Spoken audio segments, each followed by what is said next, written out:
precisamos do Senhor, nós temos necessidade do Senhor na nossa caminhada diante dele.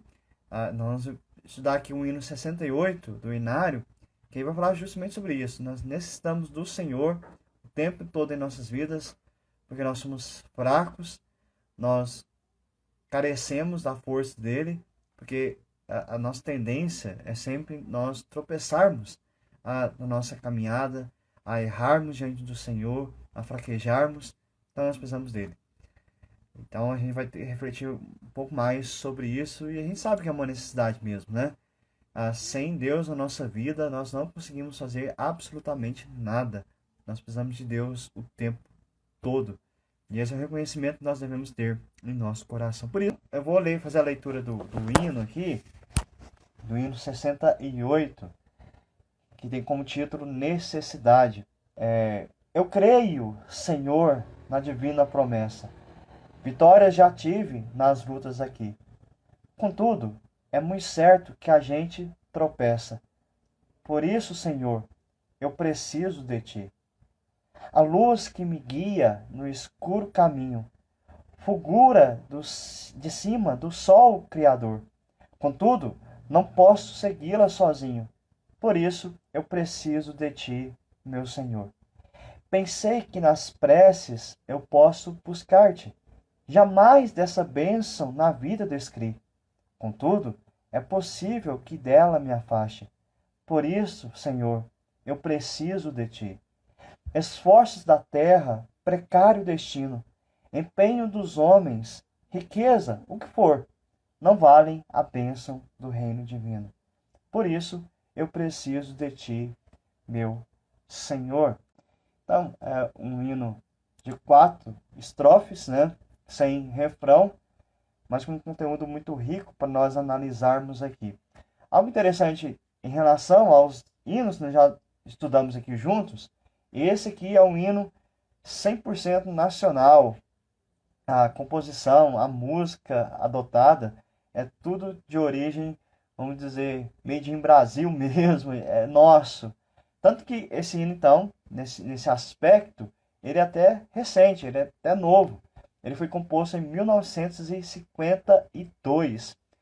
A letra foi escrita pelo pastor Antônio de Campos Gonçalves. Ele que viveu entre 1899 a 1981. Ele nasceu na cidade de Araras, no interior de São Paulo, e ele era o terceiro filho de uma numerosa família de 11 filhos. Então ele tinha mais 10 irmãos, numa grande família do Antônio de Campos Gonçalves. Em 1918, ele formou-se professor na cidade de Piracicaba. Então, há 17 para 18 anos, ele então se formou no magistério. E ele estudou também literatura e teologia. Já se mudou de São Paulo e foi para Juiz de Fora, Minas Gerais. E lá ele foi ordenado pastor da igreja metodista. Pastoreando, então, um bom tempo em Minas, e depois ele foi transferido para o estado do Rio de Janeiro. E ele fazia parte, então, de uma família de muitos membros da igreja metodista. Ele foi autor de numerosas letras de hinos e muitas letras expressivas, como o hino 68, que foi composto, como eu disse antes, em 1952. O Antônio Gonçalves, ele publicou essa letra num jornal da igreja metodista, que se chamava O Expositor Cristão. E ele, fazendo uma referência a esse hino, ele disse o seguinte: a tremenda e insubstituível dependência que o homem tem de Deus. Então lembra que eu disse no começo da live, dessa dependência que nós temos do Senhor, e aqui coloco 2 palavras: ela é tremenda e insubstituível. Não há nada como a presença do Senhor em nossa vida, e nada que possa se colocar no lugar da presença de Deus. Ela é de extrema necessidade para a nossa existência. Mas quem colocou a música nessa letra foi a Henriqueta Rosa Fernandes Braga. Ela descendeu de 2 famílias evangélicas tradicionais, intimamente ligadas aos inícios do trabalho evangélico no Brasil. Por exemplo, o seu avô paterno foi o primeiro superintendente de uma escola dominical no Brasil. Então, a gente vai perceber, se você olhar toda a trajetória da família, é uma família extremamente importante para o evangelho aqui no nosso país. A Henriqueta, ela teve sempre a música no seu lar como grande influência em sua vida. Era muito comum toda a família se sentar, ela ao redor com os irmãos, com os pais, para ouvir principalmente a sua mãe tocando as sonatas de Mozart. Então, assim, era uma grande cultura musical que ela adquiriu durante toda a sua vida. Ela gostava muito de ouvir gravações de músicas, principalmente músicas cristãs, e desde cedo ela gostava de organizar, fazer uma coletânea da discoteca, né, da sua família naquela época. Tanto que ela gostava da área de música que ela se profissionalizou nisso. Ela se tornou professora da história, de história de música, né? E foi a maior escritora evangélica de livros sobre esse assunto, sobre a história da música e a importância da música no meio cristão. Ela foi pioneira em muitas áreas nesse aspecto. Ela foi pioneira na participação musical em programas de rádios evangélicos. O programa que ela participou, uma das primeiras mulheres a ter a voz em uma rádio cristã, um programa cristão, foi o programa chamado Hora Cristã, em 1931. Ela também foi pioneira na apresentação de coros evangélicos em programa de alto gabarito. Antigamente tinha muito isso, né? Essas apresentações, show de calouros, esse tipo de coisa, né? Às vezes não tinha a TV, mas tinha um rádio para transmitir essas apresentações. E o programa que ela apresentou junto com o coral foi Ondas Musicais. Então foi um dos primeiros corais evangélicos a se apresentarem em uma rádio no Brasil. Logo que foi publicado esse hino pelo reverendo Antônio, chegou até ela, até Henriqueta, essa letra para que ela compusesse a música deste hino. E quando ela terminou, o próprio reverendo Gonçalves foi até a casa dela e para ouvir a música, né, junto com a letra. E o relato é que quando ele ouviu tudo isso, viu a sua letra junto com a música que a Henriqueta compôs, ele ergueu a voz em oração, dedicando aquele hino à glória de Deus.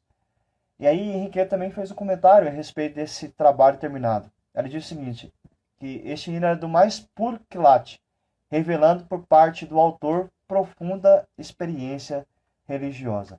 Então, é um hino muito rico, meus irmãos.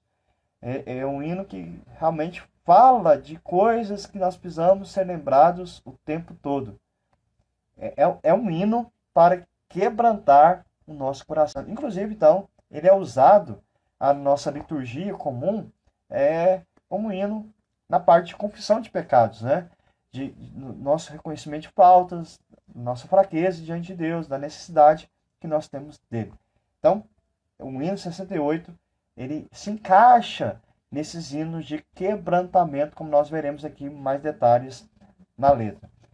Ele começa: eu creio, Senhor, na divina promessa. Que promessa é essa? A gente poderia enumerar várias aqui, mas eu quero pegar pelo contexto, né, de quebrantamento, de perdão de pecados, dessa ideia que nós cremos na divina promessa do perdão dos nossos pecados, dessa necessidade que nós temos.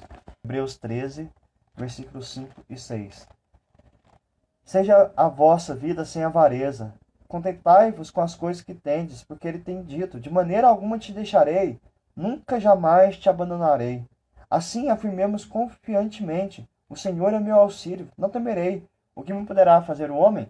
Então, nesse aspecto, primeiramente, de que o Senhor sempre está ao nosso lado, sempre vai suprir as nossas necessidades, e a principal necessidade que ele vai suprir é o perdão dos nossos pecados. 1 João 1,9. Se confessarmos nossos pecados, ele é fiel e justo para nos perdoar os pecados e nos purificar de toda injustiça.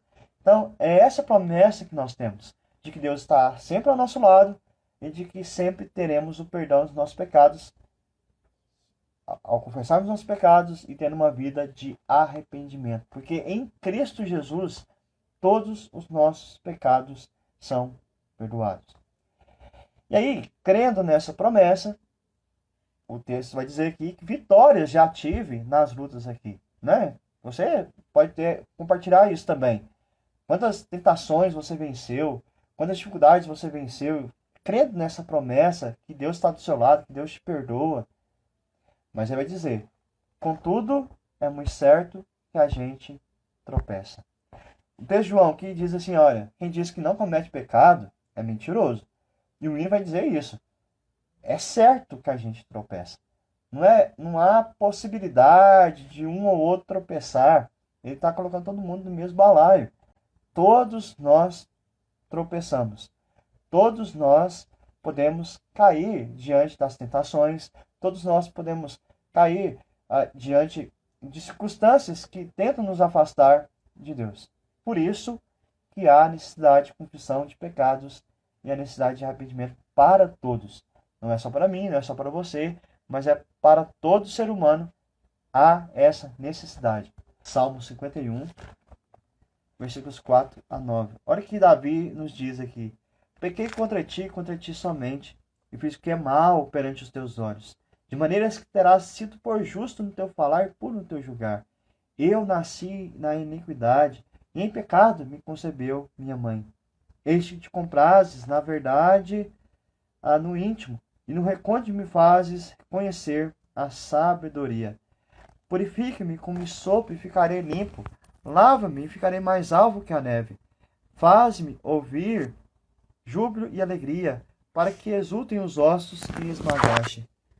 Esconde o rosto dos meus pecados e apaga todas as minhas iniquidades.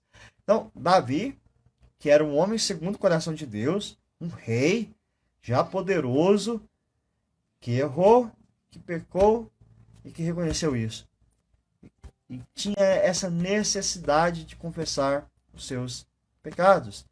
Em outro salmo, no Salmo 32, Davi vai dizer que havia um peso sobre a vida dele pela falta de confessar, a falta de confissão dos seus pecados. Isso era pesaroso ao seu coração, era pesaroso até ao seu próprio corpo. Por isso é necessário, meus irmãos, confessarmos os nossos pecados diante do Senhor, crendo na promessa que Ele está do nosso lado, de que Ele vai nos perdoar em Cristo Jesus. Mateus 26, versículo 41. Vigiai e orai, para que não entreis em tentação. O espírito, na verdade, está pronto, mas a carne é fraca. Ou seja, nós podemos tropeçar. E iremos tropeçar, inevitavelmente, na nossa vida. Por isso, nós temos que vigiar, para evitar os tropeços e, quando tropeçarmos, percebermos que tropeçamos e pedimos a ajuda do Senhor. Por isso, quando nós tropeçamos, estamos na iminência de tropeçar, nós não conseguimos nos equilibrar sozinhos. Por isso, Senhor, eu preciso de Ti, como diz o hino. Mateus capítulo 6, versículo 13. E não nos deixeis cair em tentação, mas livrai-nos do mal. Essa é a oração que nós temos que fazer. Eu preciso do Senhor, porque se o Senhor estiver comigo, eu vou cair em tentação. Se o Senhor não estiver comigo, o maligno vai atingir minha vida e vai me derrubar. Nós precisamos do Senhor, para que a gente não tropece e quando tropeçarmos, Ele nos erga novamente. Tiago, capítulo 4, versículo 7. Sujeitai-vos, portanto, a Deus, mas resisti ao diabo, e ele fugirá de vós. Antes de resistir ao diabo, resistir à tentação, para que ela fuja de você, você tem que se sujeitar a Deus. Dizer, Senhor, eu preciso de Ti, eu necessito da Tua presença em nossas vidas. Essa é a primeira parte do hino. Então, a segunda parte do hino, a segunda estrofe, vai dizer assim: a luz que me guia no escuro caminha, fulgura de cima do sol criador. Quem criou a luz? Foi o próprio Deus. Bastou falar, haja luz e houve luz. Ele é a própria fonte de luz. Ele que traz luz para as nossas vidas. E como que ele faz isso? Através da sua palavra. A palavra de Deus diz que lâmpada para os meus pés é a sua palavra, luz para os meus caminhos. Lá no Salmo 119, versículo 105. É essa luz que nos guia em nossos passos. Por quê? Nós estamos em um caminho escuro. Esse mundo é escuro. A jornada nesse mundo é escura. Se nós não tivermos uma luz para nos guiar nesse caminho, nós ficaremos perdidos. E essa é a realidade de todo aquele que não tem Jesus em sua vida. Ele está vagando nesse mundo perdido. E como só há um caminho certo a se seguir, quem está vagando não vai achar esse caminho. E quem está vagando está indo por caminhos de morte. E não estão caminhando no único caminho que há, no caminho de vida. Então, a luz da palavra, o Senhor nos guia nesse escuro caminho, como se uma luz do sol viesse sobre nós e iluminasse todo o nosso trajeto de fato. E é Ele que nos possibilita isso. Você consegue caminhar na vida cristã, não é porque você é capacitado, porque você é esforçado, porque você tem muito entendimento. É porque o Senhor te instrui pela palavra dele. É Ele que mostra qual o caminho que você deve seguir. 1 João 1,7. Se, porém, andarmos na luz, como Ele está na luz, mantemos comunhão uns com os outros. E o sangue de Jesus, seu Filho, nos purifica de todo pecado. Ou seja, para de fato vivermos nessa luz, temos que andar com Cristo Jesus. Não há possibilidade de termos uma iluminação em nossa vida sem Cristo. Houve uma época da história da humanidade, conhecida como iluminismo, de que a ideia era que a razão humana produzia a luz para a humanidade se desenvolver, a humanidade caminhar, a humanidade progredir. E aí tem-se essa ideia que a humanidade melhorou, né, chamada Idade das Trevas para esses dias. Mas se você estudar a história profundamente, ver o que acontecia na chamada Era das Trevas e nos dias de hoje, você vai ver que pode ser que melhorou as condições de vida, né, o conforto do ser humano, mas a questão moral não mudou. Por quê? Por que não muda nesse aspecto pela razão humana? Porque quem é a nossa luz, de fato, é a palavra de Deus em Cristo Jesus. Só nele, realmente, nós vamos caminhar corretamente. Nós vamos ter procedimentos corretos, uma moral, uma ética correta, somente em Cristo Jesus. Por isso, seguir nessa luz não é uma tarefa fácil para nós. Primeiro porque, como a gente falou antes, se depender de nós, nós tropeçamos. Então nós não podemos seguir essa luz sozinhos. É isso que é dito aqui. Contudo, não posso segui-la sozinho. Por isso, eu preciso de ti, meu Senhor. Nós precisamos de Deus para seguirmos os passos do Senhor Jesus, tentando ser mais parecidos com Ele, obedecendo os seus mandamentos. João capítulo 8, versículo 12. De novo lhes falava Jesus, dizendo: Eu sou a luz do mundo. Quem me segue não andará nas trevas. Pelo contrário, terá a luz da vida. Ele é a luz do mundo. E não é uma possibilidade ou mais uma luz que a gente pode encontrar por aí. Só nele, de fato, caminharemos seguros nessa vida.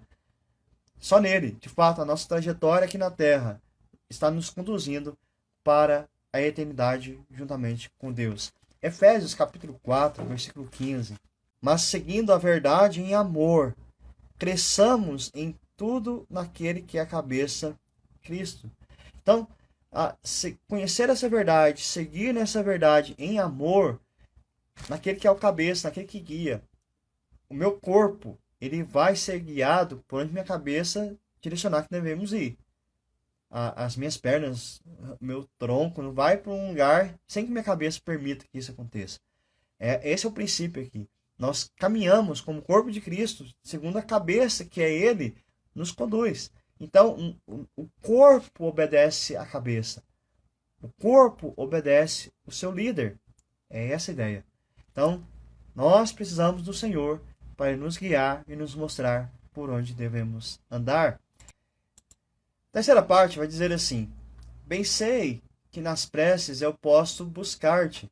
Jamais dessa bênção na vida eu descri. Buscar a Deus é um ato de fé, meus irmãos, confiando que Ele nos ama, que Ele nos ouve, que Ele vai nos responder. E quanto mais nós buscamos a Deus, mais nós crescemos e Ele nos ajuda a superar as dificuldades.